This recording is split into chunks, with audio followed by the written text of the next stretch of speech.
Boa noite a todos e todas os presentes, forma universitária de Córdoba.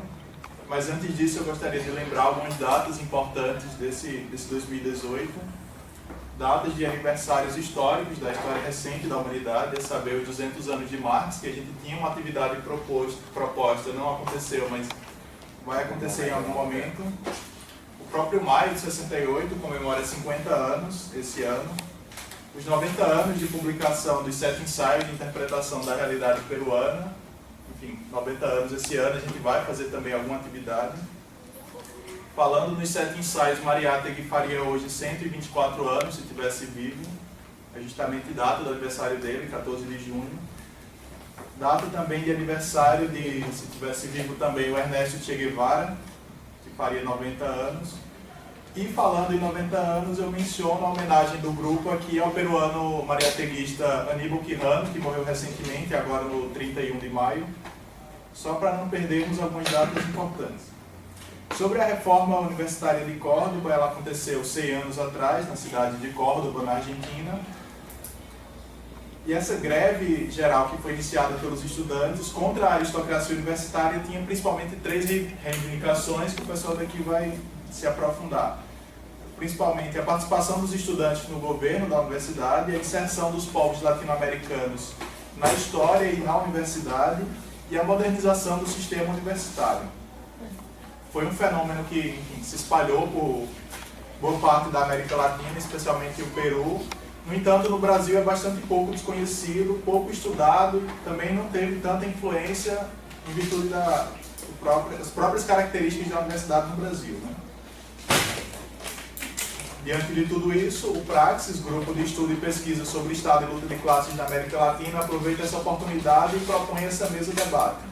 Contaremos com a presença da professora Danila Guiar, que é pós-doutoranda em Ciências Sociais e professora colaboradora de Sociologia lá na Universidade Federal do Rio Grande do Norte e doutora em Ciências Sociais pela Universidade Federal de Campina Grande. Também com o professor Gonçalo Rojas, que é professor de Ciência Política aqui da Universidade Federal de Campina Grande e doutor em Ciência Política pela Universidade de São Paulo. Pode começar. Ah, sí, comienzo. Bueno, no estoy para mí. Esse é o toque de iniciar. Ahora inicia. Bueno, obrigado, gente, pero obrigado pela apresentação. Nil, também importante, pelo menos, registrar estos anos da reforma universitária e a gente dividiu a intervenção da seguinte forma. Eu vou falar um pouco mais especificamente da reforma universitária de Córdoba, porque partimos do pressuposto que en Brasil no es tan conocida. Entonces, tem algunas cuestiones básicas que es importante, pelo menos, para conocer. Y después Danila va a hablar un poco más, eu só vou mencionar, mas Danila va a hablar más do impacto latinoamericano, no sentido que falaba mi Walter na presentação. Como sempre eu falo cada vez que estou em uma mesa e demais, eu sempre pego certo acúmulo de algumas das discussões que a gente faz em Esquerda Diário, não? Sobre esse tema. Mas eu o que queria era focar nos 100 anos da reforma universitária de Córdoba e colocar limites, vigência e atualidade. Essa era um pouco a ideia. Depois de explicar um pouco o que era. Então, primeira questão, como falaram. Estamos falando de 1918, estamos falando da Argentina, en particular en Córdoba, que fica en una de las 3 ciudades más importantes da Argentina: Buenos Aires, Córdoba, Rosario, donde nació Che Guevara, Messi también, Che Guevara, digamos, no, mas a cidade de Córdoba, por que é tão importante? Porque eu não tive tempo de procurar mais, mas pelo menos é a primeira universidade criada em Argentina. E é uma universidade criada pelos jesuítas em 1613, para que vocês tenham uma ideia. Uma universidade criada em 1613, não? Mas que é importante entender inicialmente da reforma universitária de 1918. Fiquemos bem no ano, porque después voy a falar alguma coisa sobre ese período. Porque expresa as contradições da sociedade argentina da época. O movimento estudantil expresa essas contradições. E essas contradições eran contradições económicas e políticas, mas que se expressavam na universidade. Para que vocês tenham ideia, nessa época na Argentina você tinha 5 universidades. A movimentação começa em Córdoba e depois vai a ter repercussão em essas 5 e vários outros países na América Latina e em alguns países muita mais profundidade que a própria Argentina nesse momento. Não? Mas para que tenham uma ideia, existia a Universidade de Buenos Aires, a Universidade de La Plata, a Universidade de Santa Fe, que é a do litoral, Tucumán e Córdoba. Essas eram as 5 universidades que existiam na Argentina. E a reforma universitária, vou falar um pouquinho no final, é muito conhecida por um manifesto que é conhecido como Manifesto Liminar, que vai ser publicado justamente dia 15 de junho. É por isso que quando falamos, bom, é um processo, o processo da reforma universitária foi um processo político. Mas falamos, por que se comemora 15 de junho? Justamente pela publicação desse manifesto liminar, que é um manifesto político, que surge lá e tem repercussão e demais. É importante, por quê? Porque o manifesto liminar sirvió para que isso impacte no resto da América Latina e seja apropriado, tanto no discurso de alguns intelectuais, como na prática política. O primeiro conteúdo da reforma universitária é profundamente subversivo. Existe a palavra em português subversivo? É profundamente subversivo. Por isso é importante entender a potencialidade e os limites. Logicamente, que eu vou fazer uma análise materialista, uma análise marxista da reforma universitária. Por isso nos interessa focar nos interesses de classe e as frações de classe que se expressaram na própria reforma universitária. Mas estamos falando de um período impressionante em termos de guerra e revolução. Isso é central para entender. Não se dá em qualquer contexto histórico. Estamos em um período de guerra e revolução. Estamos falando de 1918, Primeira Guerra Mundial, 1914, Revolução Mexicana, 1910, que a gente não estuda muito em Brasil, salvo alguma aula solta em alguma disciplina minha, mas que foi super importante, foi uma revolução anterior à Revolução Russa, não foi socialista, mas foi uma revolução camponesa em um país importante da América Latina, como foi México, como é México, não? E é um ano depois da Revolução Russa, poucos meses depois da Revolução Russa. Então tem um impacto importante entender o contexto de guerra e revolução. Então, o objetivo sempre é o mesmo para nós. Fazer uma análise da reforma universitária, mas para tirar conclusões para hoje. Não fazer uma análise da reforma universitária escolásticos, entende? Para lembrar, porque temos que lembrar porque fez anos. Isso acho que é bem importante. Mas algumas das coisas que eu vou falar hoje talvez chamem a atenção sobre as práticas do movimento estudantil, sobretudo se comparamos no que dio depois parte do movimento estudantil em diferentes lugares, não? Então isso é bem importante. A reforma inicialmente se dá na Universidade de Córdoba. Por quê? Pela fortíssima influência clerical que existia. Vocês imaginem, a gente hoje temos que comemorar, porque ontem aprovaram, pelo menos meia sanção, a legalização do aborto na Câmara de Deputados na Argentina. Houve movimentação política até o próprio Papa e o governo para que não seja aprovado.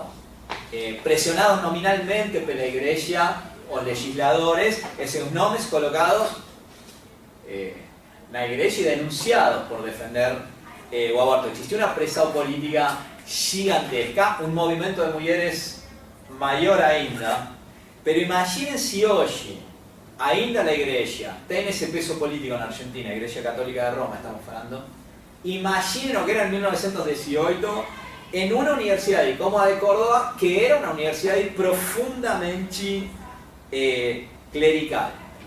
En Córdoba se expresa, primera hipótesis, en Córdoba se expresa un conjunto de contradicciones de la política mundial, no solo de Córdoba. Esto es bien importante, si no a gente no entiende el impacto latinoamericano, pelo menos. ¿Qué cuesta hoy importante? Só voy a hablar rápidamente, mas para tener alguna idea de lo que estamos hablando.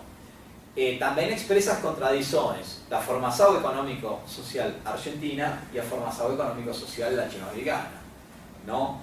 Claramente. ¿Por qué? Porque tenemos un momento político en que los grandes fazendeiros de Argentina, este fenómeno se da de forma desigual y combinada en toda América Latina, a clase dominante en Argentina eran los grandes fazendeiros. Mas esos grandes fazendeiros eran una clase moderna en Argentina. ¿Por qué? Porque eran aquellos que se beneficiaban da renda da terra no mercado mundial capitalista. Eran grandes fazendeiros modernos. Como fala Marx no Capital, e David Ricardo, cuando falaban de renda diferencial, ¿se entiende? Eles no só obtinham renda no mercado mundial capitalista, sino que esa renda era una renda diferencial por dos razones. Fertilidad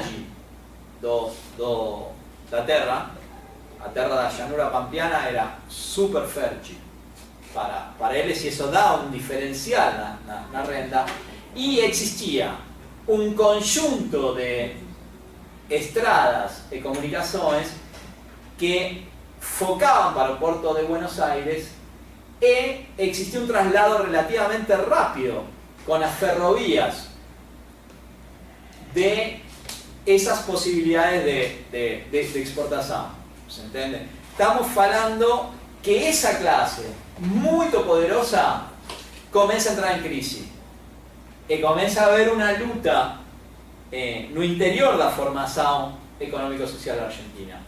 Perden espacio político, tiene que existir una reforma electoral que conocía como la Ley Sáenz Peña, que permite que un partido que expresa los sectores, las clases medias, entre aspas, llegue al gobierno, a Unión Cívica Radical de Hipólito Yrigoyen sería, ¿no? Estoy hablando un poco un partido de clase media, estoy intentando simplificar lo más posible, mas entienden que esa bella oligarquía se falaba en Argentina, a gente prefiere hablar de frasada burguesa, grande facendeira y demás, mas esa frasada perde poder político, mas ainda mantém, vinculado con la iglesia, un peso político gigantesco en la educación. Y es contra eso que aparece, ¿no? Esta cuestión. Tiene una cosa que es muy importante. Esa clase dominante era profundamente vinculada a Inglaterra o a los Estados Unidos. Por eso que aparece una contradicción de carácter antiimperialista.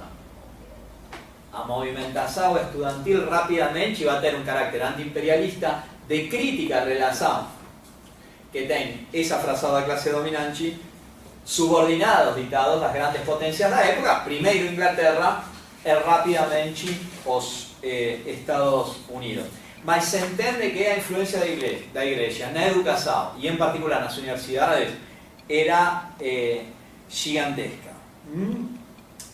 Ese papel proimperialista de los grandes fazendeiros era rejeitado por el movimiento estudiantil, por las clases medias. Mas eso no solo era expresado de las clases medias, era expresado de una intelectualidad latinoamericana muy importante. Daniela va a hablar de Mariátegui, mas tenemos José Ingenieros en Argentina, que realmente eran filósofos que influenciaban, eran intelectuales que influenciaban el movimiento estudiantil, o José de Vasconcelos, que seguramente no va a hablar, en México, para que ustedes vean que era una intelectualidad que tenía un peso político na hora de ser, digamos, levantadas algunas de sus ideas pelo movimiento estudiantil. Centralmente existía un forte antiimperialismo. Y eu no me falei só de estos dos, mas ten más intelectuales. Eso abrió una oportunidad de política enorme. Y vocês pensem o seguinte, um país semicolonial como Argentina, onde não existe uma burguesia que possa realizar as tarefas que realiza a burguesia nos países capitalistas desenvolvidos.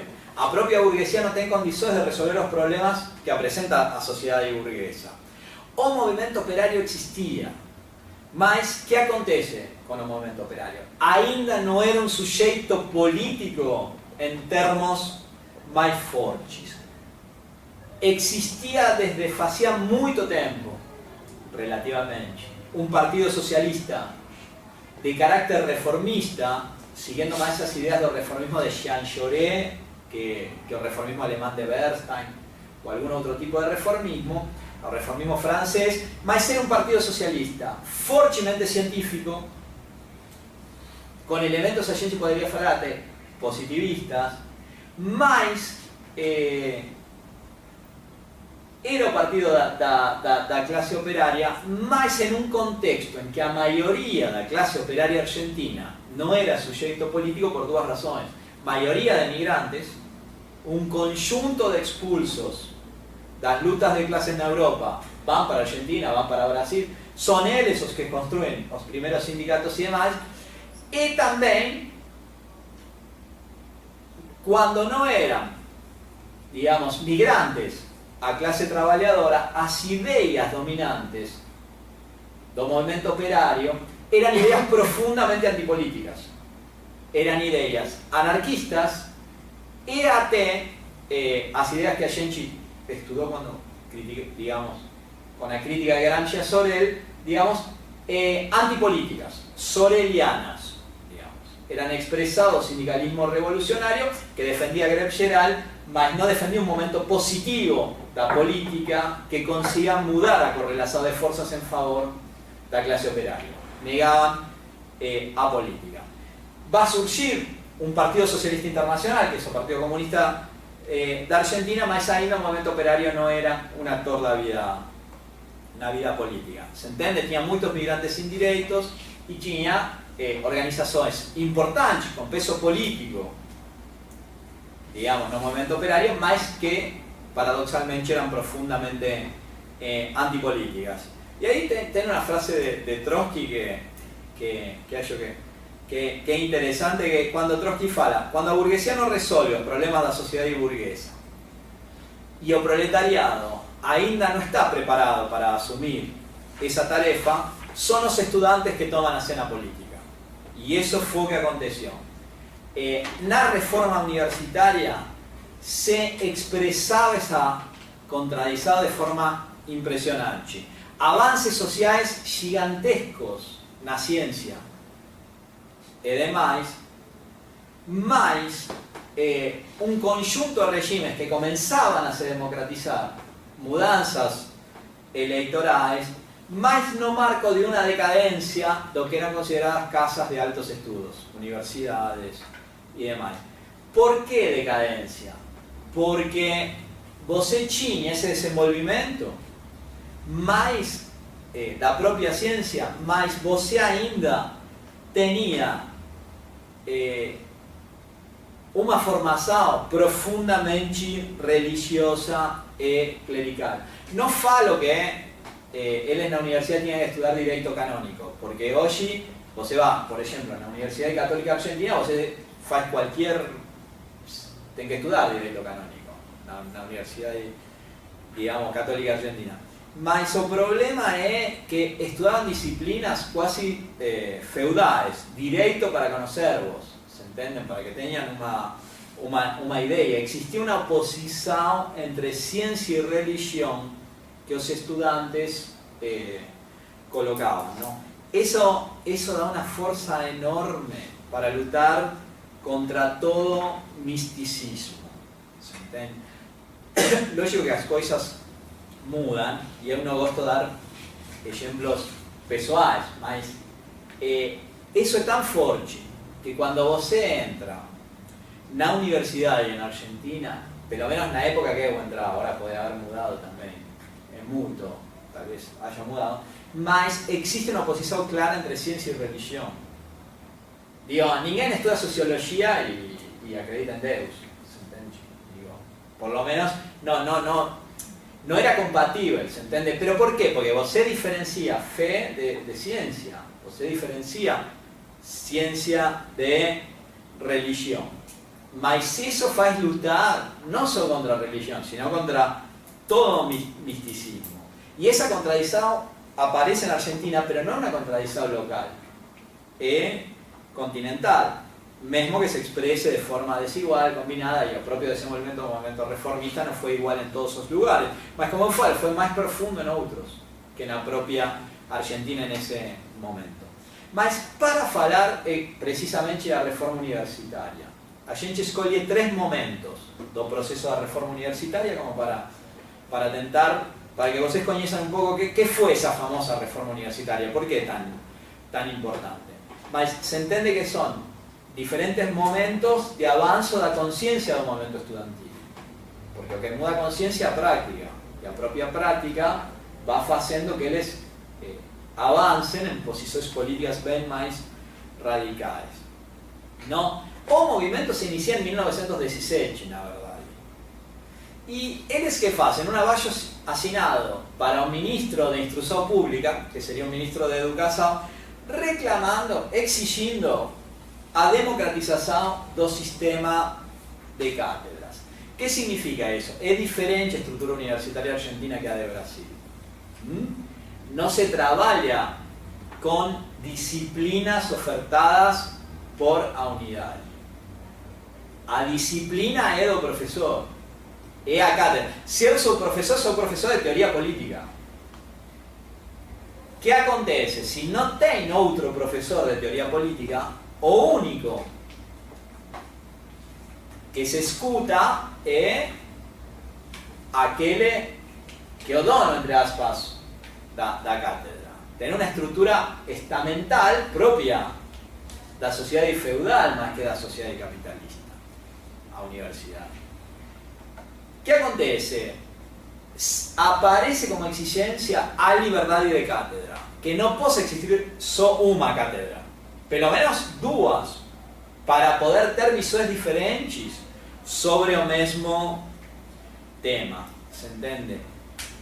Mas, o que acontece? As demandas não são satisfeitas. Se faz o abaixo assinado, as demandas não são satisfeitas, o movimento surge com mais força em 1918, e como método tem assembleia de base e mobilizações de rua. E aparece uma coisa muito importante, a primeira instância organizativa na luta, que é o 10 de março de 1918, que é o Comitê Pro Reforma.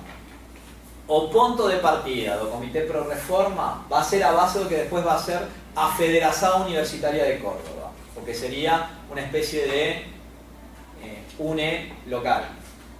A Federação Universitária de Córdoba. Mas o Comitê Pro Reforma, em março de 1918, é aquele que justamente declara a greve geral, até que sejam atendidas as demandas.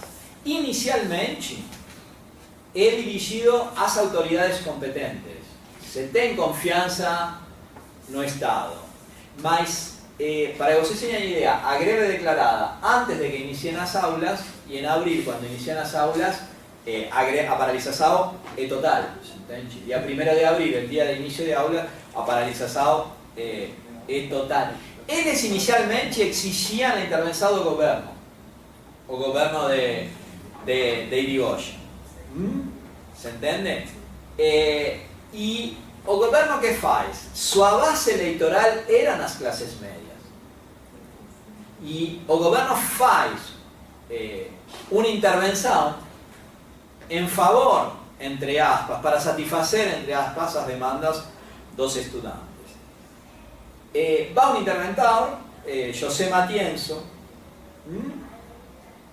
declara intervenção o governo e se fecha esta primeira etapa com quê? Com intervenção do governo, promessa de reforma de estatuto e avançar. O que acontece? Com essa promessa de reforma de estatuto,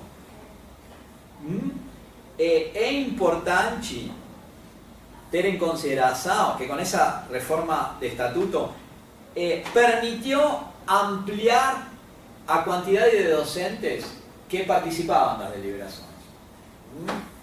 Então, qual era a ideia dos estudantes? Bom, se amplia a base dos docentes. Tem docentes que não são clericais, a gente pode colocar um reitor liberal. Existe essa possibilidade política. Ingressam professores mais jovens e temos a possibilidade de inscrever y escolher lo que a gente chamaria acá diretores o reitores de forma que não sejam católicos, fundamentalmente. Eles não têm os mesmos privilégios. Mas, o que acontece? Se reúne a Assembleia Universitária, aí se inicia esse processo, é a Assembleia que escolhe o reitor, mas quando acontece isso, contra expectativas dos estudantes, he escolhido o reitor mais conservador, mais católico, e he derrotado o candidato liberal. O candidato das oligarquias docentes e da igreja é aquele que triunfa. Isso significa uma ruptura dos estudantes com essa frazada docente. ¿Se entende? Eles habían apoiado, e muitos dos jovens professores acabaron apoyando, digamos eso. Duas características de esta segunda etapa que é uma das mais importantes. Aqui. Primeira questão, ação direta. Eles não permitem que funcione a Assembleia Universitária. Então, a violência política é uma característica da movilização. E elevam as reivindicações. Avançam com um pliego de reivindicações muito maior. Temos enfrentamento com a polícia, quebran vidros, quebran móveis, digamos, realizan un congreso estudantil y en ese congreso estudantil aprueban un proyecto de ley donde aparece la cuestión de gobierno tripartito, que el gobierno esté integrado pelos estudantes, los docentes y demás, más inicialmente paritario, mas después va a avanzar para a mayoría estudantil. Docentes libres, libertad de cátedra y demás. Ahí a Greb ya se desenvuelve en todo el país. Córdoba ya tiene un impacto nacional. Y es en ese momento que aparece el manifiesto liminar, que es central, digamos, porque aparecen los elementos más ideológicos de la reforma universitaria. Quien redigió fue Deodoro Roca, ¿no? Y ese manifiesto tiene la característica de americanismo, internacionalismo, y para que vocês tenham ideia, é dirigido à juventude de Córdoba, aos homens livres de América do Sul. Aparece como uma declaração romântica a favor da independência dos estados latino-americanos. Un poco. Os reformistas entendían esa independencia só como una cuestión nacional.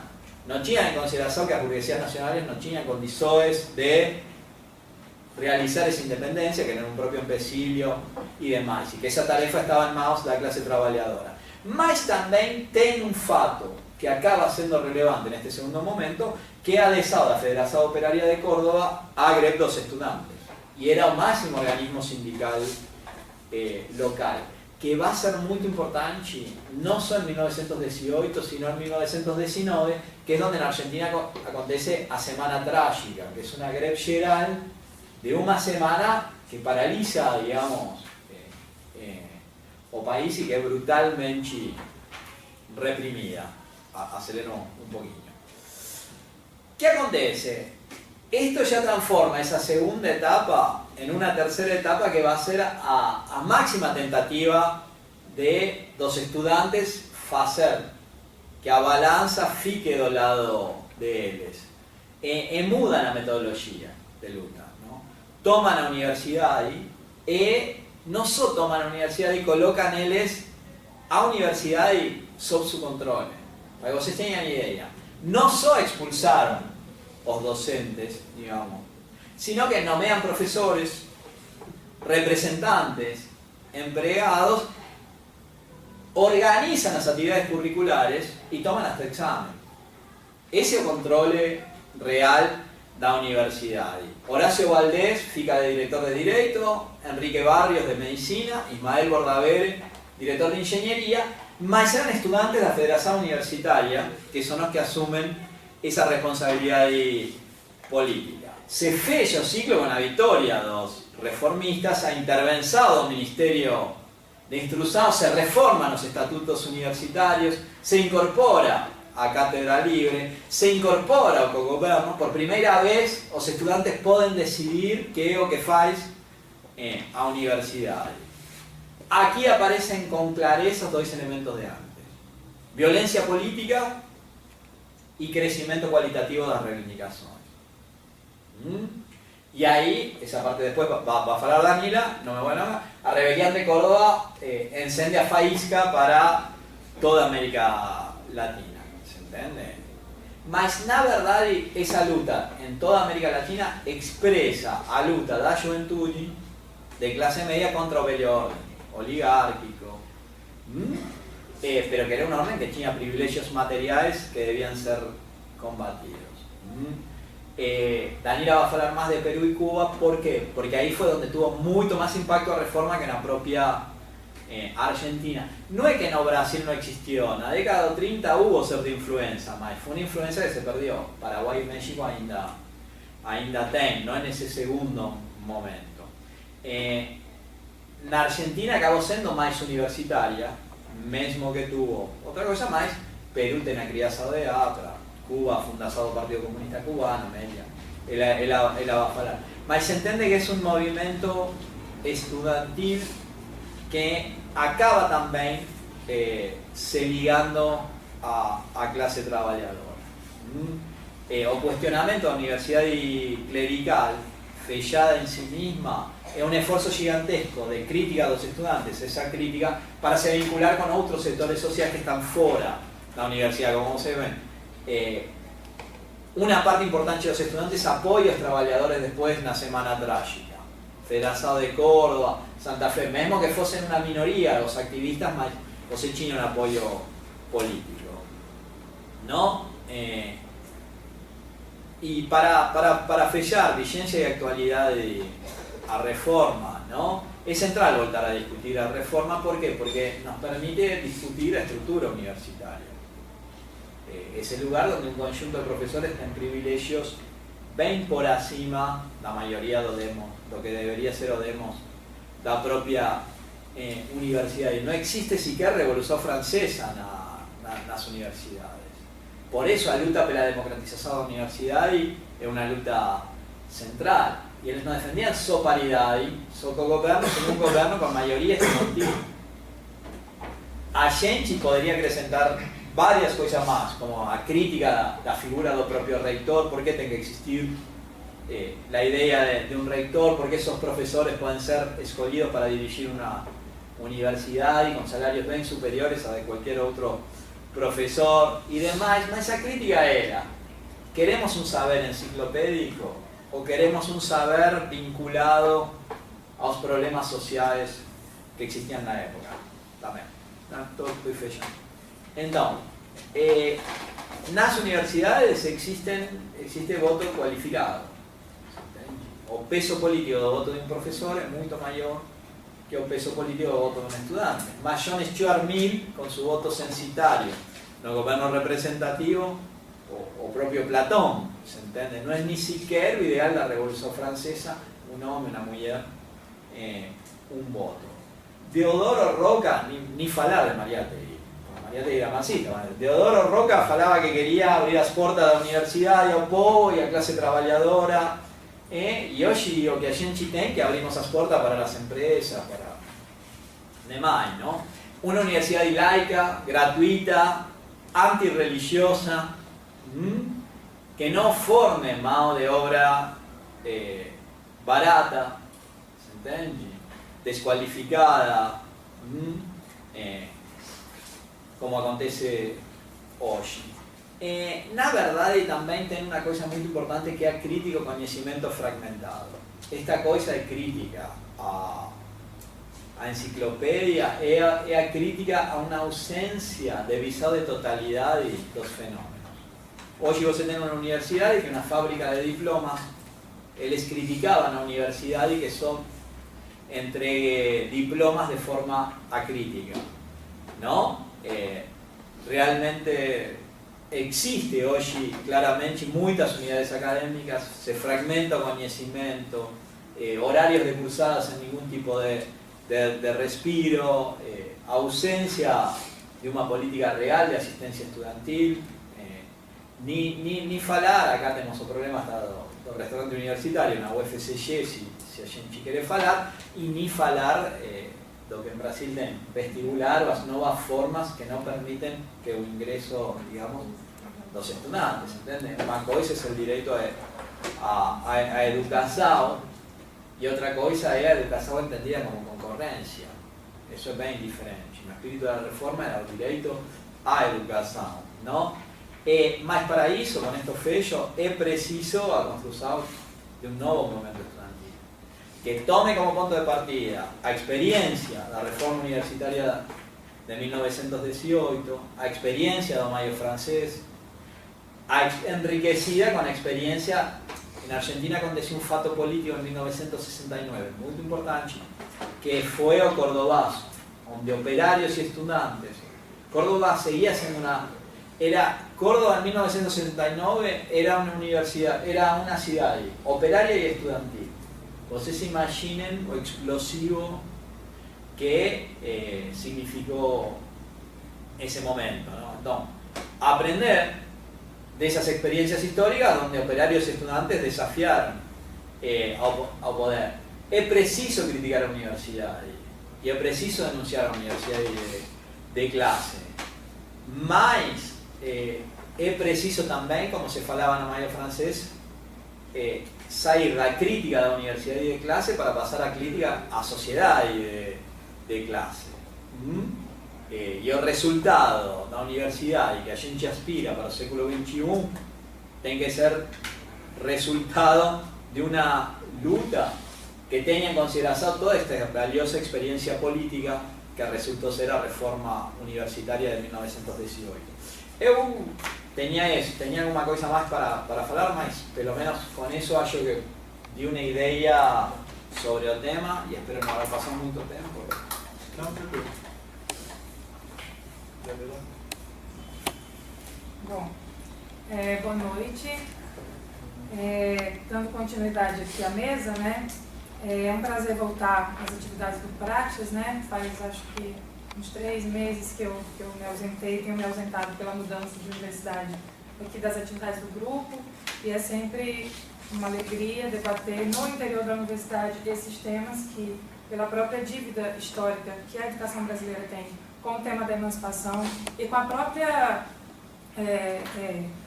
com o próprio oferecimento gratuito de uma educação, né, pública de qualidade, né? A gente não tem esses temas trazidos para a universidade, e Praxis a gente tem tentado fazer isso, né? Tanto a análise de conjuntura como também essas efemérides importantes que o Nivaldo citou na apresentação da mesa. Uma delas, né, desse ano, é o centenário da Reforma Universitária de Córdoba, e na minha fala eu vou me deter justamente nos impactos que essa reforma universitária teve na América Latina, né?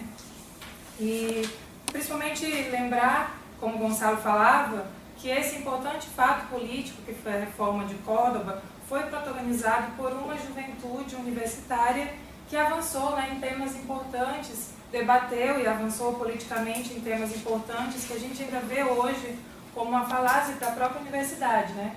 Autonomia, co-governo, democratização, é um currículo que realmente sirva às aspirações de emancipação do povo, o próprio modelo de universidade, né, e aqui no Brasil principalmente, em vias de privatização.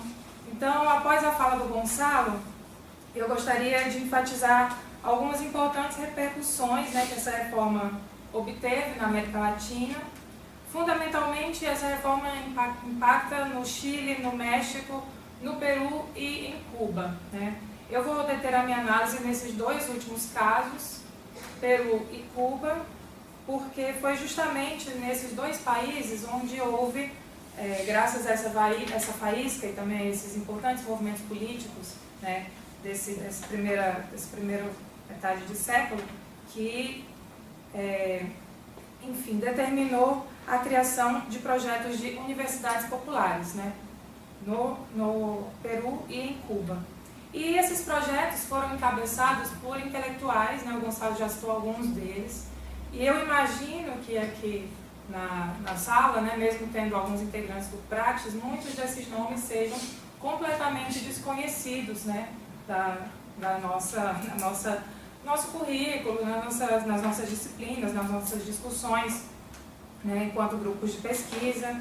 E existem alguns nomes importantes que justamente, né, dão início a esse projeto de universidades populares e que fundamentalmente avançam para um projeto político para além da universidade, né, pela própria fundação do Partido Comunista de Cuba e a criação e depois dissolução da APRA, né, uma aliança revolucionária popular americana. Bom, esses nomes importantes que eu queria trazer para vocês, essas figuras políticas importantes, né, militantes e intelectuais, fundamentalmente os peruanos José Carlos Mariátegui e seu grande interlocutor à época, que é o Aya de la Torre, e o cubano Júlio Antônio Mella, né. Esses dois intelectuais, eles participaram de movimentos estudantis, né, nos seus países à época e passam a ser nomes, principalmente o José Carlos Mariátegui, né, na nossa leitura, e o Júlio Mella, passaram a ser nomes marcantes na história política marxista do subcontinente, né. Então, essa intelectualidade comprometida com um projeto de emancipação social, marcadamente, né, por uma posição marxista, né, é o que eu tenho para trazer aqui para a minha fala, né. Antes de adentrar bem no tema da criação das universidades populares, é importante relembrar aqueles três acontecimentos, e que culminam no quarto, que é a Reforma de Córdoba, que o Gonçalo falava, né, como acontecimentos históricos cruciais, internos e externos à região, e que vão impactar, né, mesmo em relações mais diretas ou menos diretas, e que contribuem para promover diferentes fissuras, né, nessa hegemonia liberal oligárquica que caracterizava as sociedades latino-americanas. Por que esses acontecimentos, né, mundiais são importantes para quebrar ou para começar a estremecer essa hegemonia liberal oligárquica, né? E que fazem, na verdade, parte de um momento político importante no subcontinente, né, onde se conhecia ditaduras violentas, né, como no próprio Peru com o Augusto Leguía, em Cuba com o Gerardo Machado, enfim, governos a serviço de interesses estrangeiros, como a gente vê até hoje. Bom, a Primeira Guerra Mundial foi um rompimento, né, na nossa leitura, no nível cultural, porque rompe, né, a imagem dessa Europa civilizada, que servia como um norte a uma América bárbara, né, uma representação de um universo de referências, né, que se tinha, que se tem até hoje, né. Infelizmente a universidade ainda é muito marcada por um caráter eurocentrado, né, ocidental-cêntrico. Então a Primeira Guerra de alguma forma quebra, né, essa imagem, né, essa referência de Europa civilizada. 7 anos antes, né, dos bolcheviques tomarem o Palácio de Inverno, em 1917, a América Latina foi palco, né, como o Gonçalo também relembra, de uma revolução camponesa importante, né, que foi a Revolução Mexicana, e que até a Revolução Cubana tinha sido a primeira, né, revolução no subcontinente. E, na verdade, justamente a Revolução Russa, né, posteriormente, também em 1917, indicando a possibilidade de tomada do poder da classe operária, esses acontecimentos eles têm uma influência direta nos debates, né, e no calor político da época, né, impactando nessa reforma que o Gonçalo acaba de falar, né, que tem um estopim lá em 1918, 1919, terão influência destacada nesse movimento político-cultural, fundamentalmente um movimento ligado a estabelecimento de uma nova cultura, né, que assinalaria essa ruptura com os intelectuais de classe média do establishment ideológico das oligarquias, né. O importante de frisar sobre esses projetos de universidades populares é pensar que houve nesses dois países, Peru e Cuba, uma possibilidade de passagem da política universitária à política propriamente dita, ou seja, esses líderes, né, que impulsionaram a criação do movimento dessas universidades populares, que a gente vai ver as características particulares de cada uma, né, cada uma nesses países, eles posteriormente, né, participaram de movimentos importantes na vida política de seus países, né? Ou seja, se tornaram lideranças, né, principalmente em novos partidos políticos ligados a uma contra-hegemonia, a uma formação de uma nova hegemonia, né, no interior do Peru e de Cuba. Por que eu enfatizo mais o Mariátegui do que o Raul Haya de la Torre?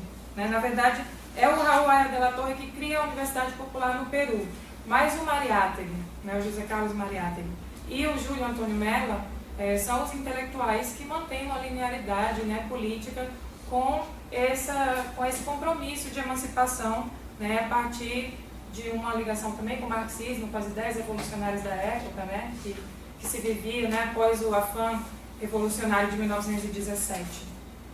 E são jovens, né, que iniciam suas carreiras políticas como dirigentes estudantis e, a partir dessa posição, se projetam no cenário político nacional, né? Bom, e aí eles primeiro participam, né, da criação das federações estudantis, né, nas universidades existentes, né, nos países onde eles faziam parte, e se voltam para a classe trabalhadora, né, com esse projeto de universidades populares. No Peru, a Universidade Popular ganha o nome de Universidade Popular Manuel Gonçalves Prada, em reconhecimento a esse escritor peruano, falecido justamente no ano de 1918, que criticava, né, abertamente concepções estéticas e econômicas do seu tempo, né, queria também e preconizava uma emancipação de um academicismo, né, que era vigente nas universidades. Todos esses temas a gente está falando e está vendo que infelizmente não tem muita mudança, né? Eurocentrismo, academicismo, exclusão dos estudantes nos governos das universidades, né? Enfim.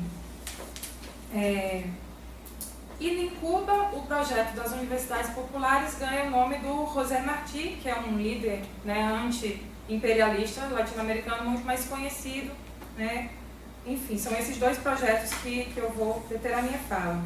Essas lutas populares, na verdade, esboçam uma agenda dos pensadores e dos intelectuais da época, e a gente não está falando de intelectuais, né, nesse modelo que a gente tem na cabeça hoje, a gente está falando de jovens com 20 anos de idade e que, né, enxergavam a importância realmente de trazer temas concretos, né, da realidade concreta da época e também trazer temas que se vivia, que se discutia na vida econômico-social mundial, como a própria Revolução Russa, o movimento turinês na Itália, né, que também influencia decisivamente o Biennio Grosso italiano, né? Enfim, esses projetos, eles na verdade, eles trazem uma ruptura importante, né, uma ruptura epistemológica na história das ideias políticas na América Latina. Por isso, esses dois movimentos são realmente as maiores faíscas e talvez até ultrapassem, né? Não sei se chegam a ultrapassar, mas que realmente estão ali, né, em importância quase que igual à própria reforma de Córdoba, que começa e que inicia todo esse movimento de uma nova intelectualidade latino-americana que fazia-se vigente de armas filosóficas, incluindo, né, uma nova concepção de classe, uma nova noção de sujeito da revolução, uma nova, né, leitura entre aliados e inimigos, né, a preocupação de caracterizar também as revoluções que aconteciam e que poderiam acontecer. Então, por isso que a gente enfatiza essas figuras e esses dois projetos, cubano e peruano. Bom, as universidades, a gente sabe, isso está no texto do Júlio Mello, são instituições de um regime, né, e que são feitas para sustentar e ajudar o domínio da classe que está no poder, né? Acreditar que esses intelectuais que faziam, que se formavam essa universidade, nesses moldes que existiam, né, que não tinha divisão, que não tinha conexão com uma divisão das classes da sociedade, era algo ingênuo. E aí de uma política míope. As universidades populares querem quebrar essa ingenuidade, que um estudo, um saber, também envolve uma luta de poder político e de poder de concepção de uma sociedade, né? Excludente, dividida. E, enfim, o Júlio Antônio Mello ele dizia: nunca uma classe apoiou uma instituição, incluindo aí as classes oligárquicas, as classes médias, frações burguesas, como o Gonçalo também preferiu caracterizar, muito menos instituições educacionais, né, isso é bem importante frisar, se não for para seu benefício próprio. Então as universidades populares vinham realmente para quebrar essa hegemonia, né, que era monopolizada também no campo da ciência. Esse projeto de monopólio de uma hegemonia a partir do campo da ciência é discutido ainda hoje, né, na América Latina, e para variar o Brasil fica mais afastado desses debates, né, mas existe um movimento político importante no subcontinente, claro que com outras aspirações, menos ligadas à formação de partidos, que é o movimento decolonial, né, que foi algo que eu estudei na tese, né, alguns de vocês já me ouviram falar sobre isso em outros momentos, mas que justamente pensam, né, uma guinada epistemológica no saber, né, e na teoria social, na teoria política latino-americana. Esse é um projeto também já iniciado ainda no início da década de 20 por essa intelectualidade comprometida, né, com a emancipação social. Bom, a Universidade Popular Gonçalves Prada, no Peru, ela é criada após a realização do primeiro Congresso Nacional de Estudantes Peruanos, que foi realizado em 1920, né, em Cusco, e foi criado pelo Aya de la Torre, que é um já falecido, né, peruano, que depois funda um partido, é candidato a presidente algumas vezes, né, o partido que até chega ao poder no Peru depois com a presidência do Alan Garcia, né, pessoal? Enfim, e o Aya de la Torre, ele é o criador, né, desse projeto de universidades populares e é o principal interlocutor do José Carlos Mariátegui à época, né? Enfim, foi criada efetivamente a Universidade Popular Gonçalves Prada no Peru em 1921, né? E, enfim, buscando influências entre intelectuais, operários, livre de qualquer tentação academicista, né? Criam-se, na verdade, 4 universidades no país, né, com esse projeto. Uma na capital, em Lima, uma universidade em São Marcos, a Universidade San Agustín, em Arequipa, a Universidade La Libertad, em Turico, e a Universidade San Antonio Abdá, em Cusco. Bom, e o que esse projeto traz de novo? O que esse projeto da Universidade Popular Gonçalves Prada apresenta de novidade? É uma forma, na verdade, de articular uma relação estrutural que acontecia, né, entre o movimento estudantil, entre o movimento universitário e o movimento operário, né, que eram movimentos que enfrentavam, né, o governo do Augusto Leguia, à época, enfim, funcionando como um instrumento, né, autofinanciado de extensão universitária que deveria dirigir-se ao povo para levar-lhes acesso à ciência e ajudá-los a formar uma consciência própria de sua situação social e da problemática nacional, conhecendo também o que se passa no mundo. Afinal, acabava de acontecer, né, uma revolução social, né, que foi a Revolução Russa. Era um período também entre guerras, então se vivia um afã revolucionário importante e esses intelectuais viam a necessidade de trazer essas ideias para a América Latina e também, né, conhecer e avançar nas problemáticas nacionais e regionais. Bom, na verdade, esse projeto de Universidade Popular no Peru se desenvolve, né, nesse primeiro momento para um projeto de criação de frentes de luta, né, tem essa característica de frentes de luta, estudantis, operárias, enfim, uma espécie de frente de trabalhadores manuais e intelectuais. O Aya de la Torre ele fazia muito essa divisão. A Universidade Gonçalves Prada busca, assim como a reforma de Córdoba, né, a renovação das estruturas acadêmicas, até então arcaicas, hegemonizadas desde sempre por uma aristocracia que se auto-indicava, algo que a gente também praticamente não vê hoje, né? Um reitor sai, um vice, e assim vai. Bom, que eram os donos das cátedras. O Gonçalo fala que existe essa diferença, né, entre a Argentina e o Brasil, entre os donos das cátedras da disciplina, mas se a gente vai para uma reunião departamental, acontece algo muito semelhante também, né? Alguns professores que não abrem mão daquela disciplina específica, enfim. Mas são críticas que a gente tem que pontuar melhor para poder adentrar nelas com mais profundidade. Mas, enfim, esse movimento universitário, é importante lembrar que ele estava muito ligado aos trabalhadores, né? Principalmente ao operariado urbano, né? E o Mariátegui, ele tinha vivido um tempo na Europa, né?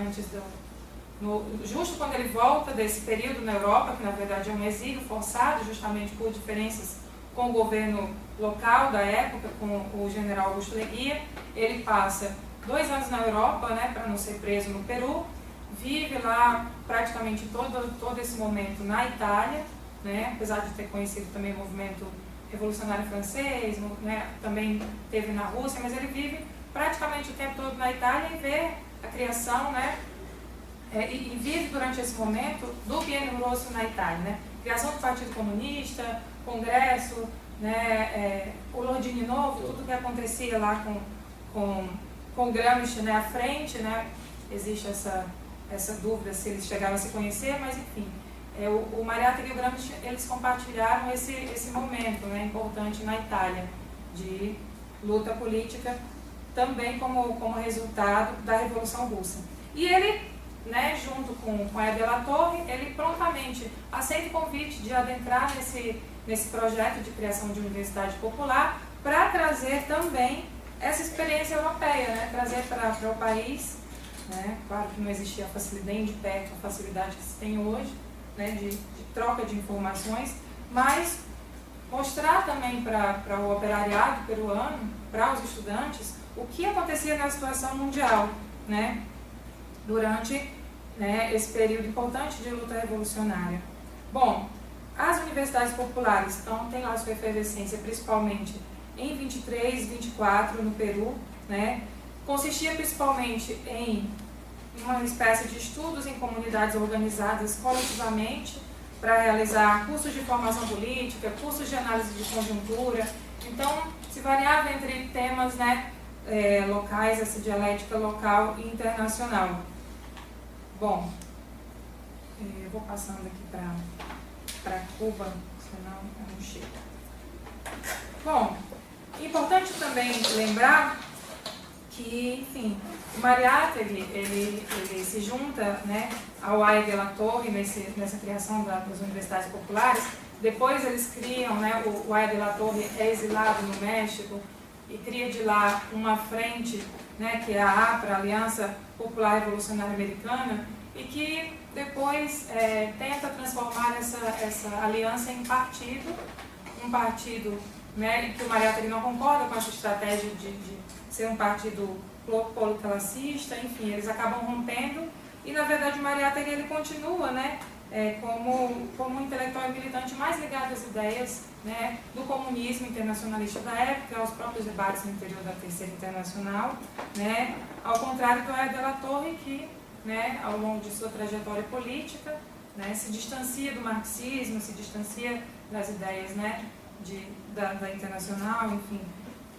E o Mariátegui acaba sendo mais conhecido, né, intelectual e militante latino-americano, marxista, o primeiro grande marxista do subcontinente, que enxergava, né, essa grande iniciativa importante e histórica como uma missão do proletariado, né, que seria desenvolver mesmo esse largo e árduo trabalho coletivo, que seria a educação das vanguardas, né, proletárias, operárias, indígenas, enfim, né, os sujeitos revolucionários que ele enxergava.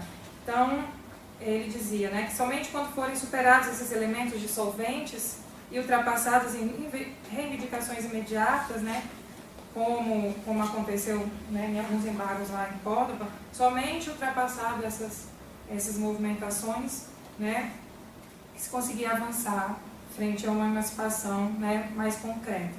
E ele desenvolve, né, nesse livro que faz 90 anos de publicação esse ano, o livro mais conhecido dele, 7 ensaios de interpretação da realidade peruana, um capítulo, né, que eu acho que é o 5º ensaio, ou 4º, justamente sobre processo de educação pública, né, ligação entre ideologia, reforma, o que acontecia no subcontinente, a necessidade de romper com a herança colonial.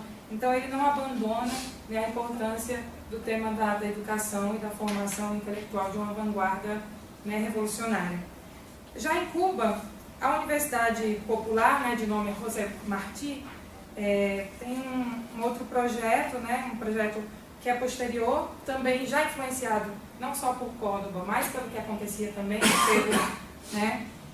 E o Mella, e o Júlio Mella e o Mariátegui, eles compartilham esses compromissos, né, enfim, iniciar um projeto de universidade popular indo-americana, com um caráter indo-americano, né, e se propõe a romper com o monopólio classista de cultura para facilitar também o acesso em todos os âmbitos às massas trabalhadoras, né, que seria uma condição importantíssima e fundamental para que se avançasse, né, num projeto revolucionário. Bom, o Mella, na verdade, também era envolvido no movimento estudantil cubano, né? Ele estava na universidade em 1921, né, quando justamente acontece e vem todos os impactos da reforma de Córdoba na Universidade Cubana, e já no segundo ano, né, de estudos ele lidera uma jornada por uma reforma universitária em Cuba, né, também enfrentando a sociedade da época, né, propondo uma ética política dentro da universidade mais justa, mais igualitária, né, com participação dos estudantes no governo universitário, né, fiscalizando também planos de estudo, o professorado, né, e o mais fundamental, avançar em termos de autonomia universitária. O Mella, ele só tinha 20 anos, né, quando ele tinha essa espantosa claridade sobre essa importância, né, e esse papel político que a universidade teria junto também à sociedade, né. A luta universitária para ele devia, na verdade, ultrapassar os muros e as reivindicações da universidade, da própria universidade, devia, né, se avançar além, e daí, né, vinha a necessidade de ligação desses estudantes intelectuais, intelectualidade, informação, com a classe operária, né, o sujeito que realmente lideraria essa frente política, né, de aliança. Bom,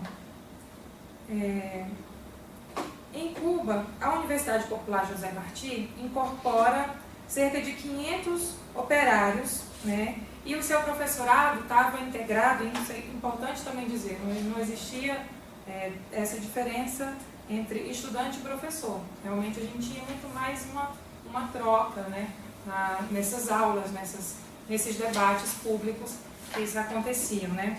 Então esse professorado era integrado também por estudantes nesse projeto de universidade popular, né, e jovens recém-graduados, né, que gratuitamente, também é importante dizer, traziam aulas, né, desde gramática, literatura, passando por medicina, enfim, vários temas, né, que interessavam realmente, né, tanto aos estudantes como também ao operariado. Também é destacado a importância do Antônio Mella em Cuba, né, porque ele foi o dirigente do Partido Comunista Cubano, né.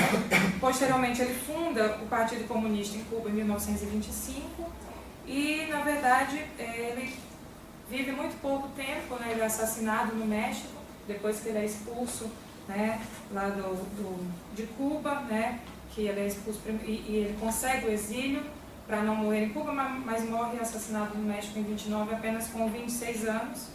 E em 27 a Universidade Popular cubana passa a ser ilegal, né, foi embargada pelo governo ditatorial da época, mas eles deixam esse importante legado, né, de autonomia e compromisso social da universidade para a soberania do país, da união, bem-estar dos homens, né, de toda a América.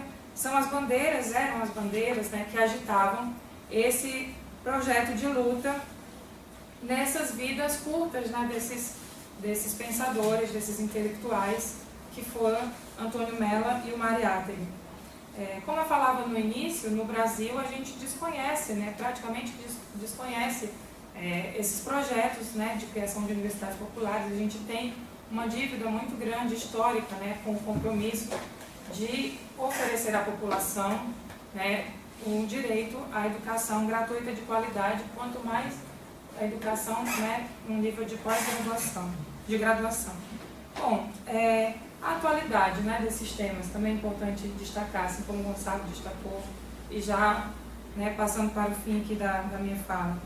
A atualidade é o que a gente vê hoje como bandeira de algum movimento estudantil, né, mesmo que ainda não com uma força política importante como esse da época, mas a grande bandeira que a gente ainda tem hoje, que a gente precisa levantar hoje, é vestir a universidade de povo, né, que a universidade não seja mais uma forma da sociedade mostrar essas cisões entre classes, né, e a gente só faz isso quando a gente avança nesses temas que esses intelectuais e esses projetos importantíssimos avançaram.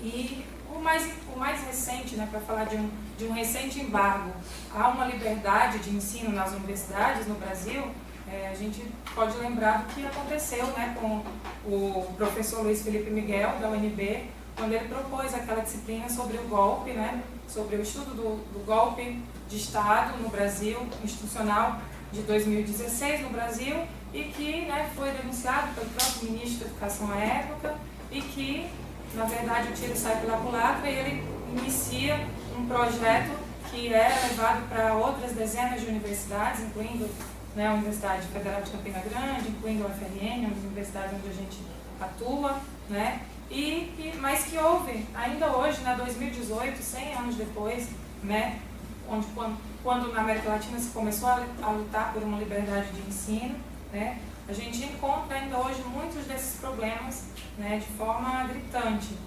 E abro agora para o debate, minha contribuição por enquanto é essa. Então, foi isso. A gente abre para o debate, não tem muita gente, então sinta-se à vontade todo mundo a comentar alguma coisa. A princípio faremos algum bloco e vocês pensem em 2 perguntas cada pessoa. Nossa, pior do que o próprio. Tem liberdade, né, nessa disciplina. Não, brincando, enfim. Fiquem à vontade Não é uma pergunta, mas é um comentário, assim, mais no sentido do quanto o Brasil tem muita dificuldade de incorporar algumas agendas internacionais mais sociais, né? Você vê outros países da própria América Latina mais avançados em termos políticos ou sociais também em algumas discussões, e nós sempre somos os últimos a fazer qualquer avanço social, né? Ainda que a gente tenha várias críticas ao projeto de expansão das universidades dos governos petistas, ele é o que é mais revolucionário na nossa realidade brasileira, né? Nós nunca vivemos tanto os trabalhadores e trabalhadoras ou filhos de trabalhadores e trabalhadoras tendo acesso ao ensino superior, em que pese os limites desse ensino superior ainda ser um ensino mercadológico, ainda ser um ensino que muitas vezes está direcionado a uma lógica empresarial, né? Uma lógica que investe menos no contato com movimentos sociais ou numa educação de fato libertadora. Essa experiência é a experiência mais revolucionária que a gente tem, né? E não é a experiência ideal. Então daí a gente fica pensando os desafios que a gente tem para conseguir construir de fato um ensino superior popular, gratuito, né, e acessível no nosso país. E aí quando a gente vê uma experiência de ruptura com o governo de centro-esquerda, com o golpe que ocorreu agora, a gente vê o quanto nossas elites estão na contramão do desenvolvimento da educação superior no nosso país, né? E aí a gente vê a tentativa de fechamento de institutos federais de educação, já no período agora do Mendonça Filho, né? O sucateamento de algumas áreas da própria pós-graduação, sobretudo ligado às ciências humanas e sociais, né? E um investimento muito pesado em áreas das ciências mais duras, né? Consideradas mais duras, como as engenharias, né? O Mendonça Filho é do meu estado, lá de Pernambuco, a gente é vizinho de cidade praticamente,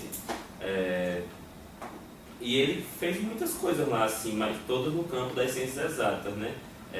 Destinou bilhões de reais para os cursos de medicina de Pernambuco, né? Criou campus da Universidade Federal Rural de Pernambuco, só de engenharia, né? E aí precarizou totalmente as outras áreas. Fora isso, a gente tem também um processo de redução do número de concursos públicos, né? A gente tem acompanhado isso, aí isso é um assunto que interessa a todos nós que chamam a pós-graduação e que faz parte também da precarização do trabalho no ensino superior, né? Uma série de editais de professores substitutos, né, que aí são amplamente explorados nas universidades. Isso é um debate que é necessário se fazer dentro dessa perspectiva de reforma universitária, né? Os professores substitutos são explorados com cargas horárias né, absurdas e isso tudo reflete também o cenário de precarização do ensino superior no nosso país. E na pós-graduação a gente ainda tem outros problemas, né? Porque aí você sai da graduação, você entra na graduação já com muita dificuldade, né, por um fosso, né, por um processo seletivo, que é democrático, como o professor Gonzalo já falou. E aí você sai da graduação e já entra na pós-graduação, é um processo ainda mais cruel, né, que ele exige uma série de atributos para além dos atributos, digamos, de competência, de dedicação aos estudos, né? Exige muitas vezes uma série de interlocuções que não é fácil de se construir, e a permanência na pós-graduação também não é fácil, né? Precarização de bolsa, né? A gente aqui no programa tem uma situação muito diferenciada. A realidade da UFPE é muito diferente, né? Menos de 50% das turmas tem bolsa. Na minha turma do mestrado mesmo, acho que 35%, 40% da turma que tem bolsa. Então, a gente está vivendo isso nesse momento de dificuldade e sem contar que as bolsas faz muito tempo que não são reajustadas, né? Então tudo isso tem um impacto, tem um modelo de universidade. Para além da questão de recursos, tem a questão do modelo de universidade, né? Que modelo de pós-graduação é esse, né? Que a gente tem, por exemplo, nesse programa da gente, tem que cursar 36 créditos e fazer uma tese em 2 anos. Porque você passa 2 anos cursando 36 créditos e faz uma tese nos outros 2 anos. Que qualidade de tese que vai sair que se faz em 2 anos, né? Tem uma série de limites quando a gente vai discutir essa realidade de reforma universitária ou de qualidade do ensino superior. Isso, para mim, particularmente, é uma questão que me angustia muito, porque está tudo errado. Assim, o que você olha é nada certo e tudo errado. Você não consegue ver uma perspectiva de algo que precisa, não, isso aqui tá bom, vamos manter. Não, é tudo montado para não dar certo, para nos precarizar, inclusive nossa saúde mental também. É mais um desabafo. Sim, compartilhadíssimo. Bom, primeiro, parabenizar a mesa, né, o Gonzalo e a Danila. Muito bom estar conhecendo um pouco sobre a reforma universitária, né, um tema importante, mas pouco conhecido, inclusive na academia, que nada se fala sobre o tema. E a gente vê o quanto a gente ainda tem para avançar, né, todos os desafios que a gente tem para avançar dentro das universidades. A minha questão, vou ser bem breve, é que eu queria que o Gonzalo desenvolvesse mais sobre o manifesto liminar, né, que ele citou na sua fala, mas não desenvolveu, até por questão de tempo, obviamente, mas para falar um pouco mais, porque eu acho bem importante desenvolver sobre isso.